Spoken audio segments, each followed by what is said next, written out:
সর্বশেষ যে লোকটা জান্নাতে যাবে তাকে আল্লাহ তাআলা জাহান্নামের আগুনে পোড়াতে পোড়াতে ছাই বানিয়ে ফেলবে। আল্লাহ বলবেন, জিব্রাইল যাও একটু দেখো, একটা মাত্র সেজদা দিয়েছে আমাকে, এরকম কাউরে পাওয়া যায় কিনা। বাটি চালান দিয়ে দেখো পাওয়া যায় কিনা। খুঁজে খুঁজে কাউরে পাবে না। আল্লাহ বললেন আবার দেখো, খুঁজে খুঁজে একজনকে পাবে। সামান্য ইমানের ছিটে ফোঁটা তার অন্তরে ছিল। আল্লাহ বলবেন, যেহেতু ছিটে ফোঁটা আছে, অনেক মায়ের খেয়েছে, ওকে বের করে জাহান্নাম থেকে বের করে একটা নির্ধারিত দূরত্বে রেখে দাও। রেখে দেয়া হবে, কিন্তু জাহান্নামের আগুনের লেলিহান শিখাতে তার গা ঝলসে যাবে। সে আল্লাহর ডেকে বলবে, মাবুদ তোমার কাছে আমি কিছু চাই না,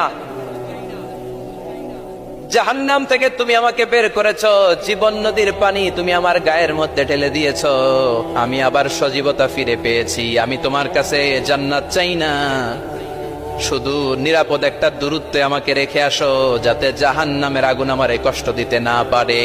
আল্লাহ, আমি কিন্তু তোমার কাছে জান্নাত চাই না। কি চাই না? কি চাই না? জান্নাত চাই না।